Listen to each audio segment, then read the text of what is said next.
এবার ডন আর সামিরা পালাইছে। সত্যের মৃত্যু নাই। সালমান শাহর নিথর দেহটি যেই বাসায় পাওয়া যায় সেই বাসায় পুলিশ গিয়েছে তদন্ত করার জন্য। সামিরার 101টি ভাতার ছিল, যার কারণে সালমান শাহকে তার ভালো লাগে না, তাই সে দুনিয়া থেকে সালমান শাহকে সরিয়ে দিয়েছে। ডন সালমান শাহর অগোচরে ইস্কাটন বাসা আসা যাওয়া করছে। সালমান শাহ ছিল বাংলাদেশের ফিল্ম ইন্ডাস্ট্রির কিংবদন্তি। সামিরা অন্য পুরুষে আসক্ত হয়েছিল এবং শুধু অন্য নয়, একাধিক পুরুষে আসক্ত ছিলিস বলেই তুই আজকে মহানায়ককে করছিস। সামিরা নিজেই পরকীয়া করতো, আবার অন্যদিকে সালমান শাহকে সে সন্দেহ করতো। তুই সাথে থাকার পরও কেন তোর ভাবি আমার সন্দেহ করে? আল্লাহর 30 দিন তাদের ভিতর ঝামেলা থাকতো। এর কাজে ছিল না, প্রতিদিনই আমি মাইর খেতাম মনে রাখতে এই সন্দেহের কারণে ভাবি। আর সেই জন্যই সালমান শাহ বারবার ডিপ্রেশনে থাকতেন। যে বাসায় তোর ভাবি আমার মাইন্ড করে সন্দেহ করে শুধু শুধু। এত সুন্দর উজ্জ্বল একটি ক্যারিয়ার থাকতো, সেই সামিরার জ্বালায় বারবার ডিপ্রেশনে থাকতেন। আমি কখনো বাসায় এসে শান্তি পাই না, আপনার মেয়ে মাইন্ড করে সন্দেহ করে। সালমান শাহ সহকারী বলতেন, আপনার বউ কিন্তু ভালো না, সে বিভিন্ন ছেলেদের সাথে মিলামেশা করে।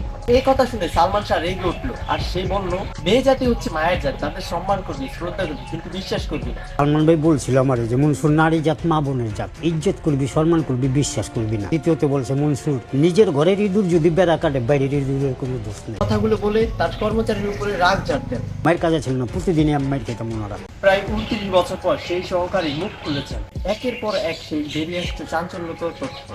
আর অন্যদিকে ডন, আমার অর্ধেক হচ্ছে সালমান। আর ডনের এই সকল কথাগুলো শুনে বিভিন্ন মানুষ বলে, Salman he is part on my life. এটা মিথ্যা কথা। এখন ডনকেও মানুষ বিশ্বাস করতেছে না। সে ছিল সালমান শাহের একমাত্র বন্ধু, যাকে সালমান শাহ অনেক বিশ্বাস করতেন। ডন সামিরাকে বিশ্বাস করবে না এই কেন?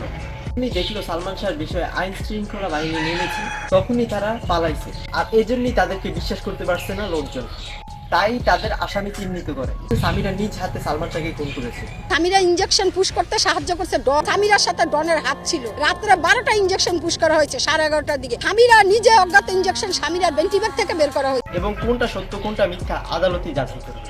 যারা সালমান শাহকে পরিকল্পিতভাবে হত্যা করছে তাদের সর্বোচ্চ সাজা হোক। এখনো এই 29 বছর পরও প্রতিটি মানুষের হৃদয়ে বেঁচে আছে।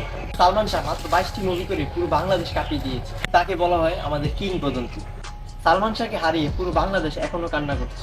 সালমান শাহকে দুনিয়া থেকে সরানোর জন্য 12 লক্ষ টাকা চুক্তি করে। সেই টাকাটা ছিল তার নিজেরই। সালমান শাহ কঠিন পরিশ্রম করে যেই টাকাটা উপার্জন করে, সামিরা সেই টাকাটা নিয়ে তার মাকে দেয়।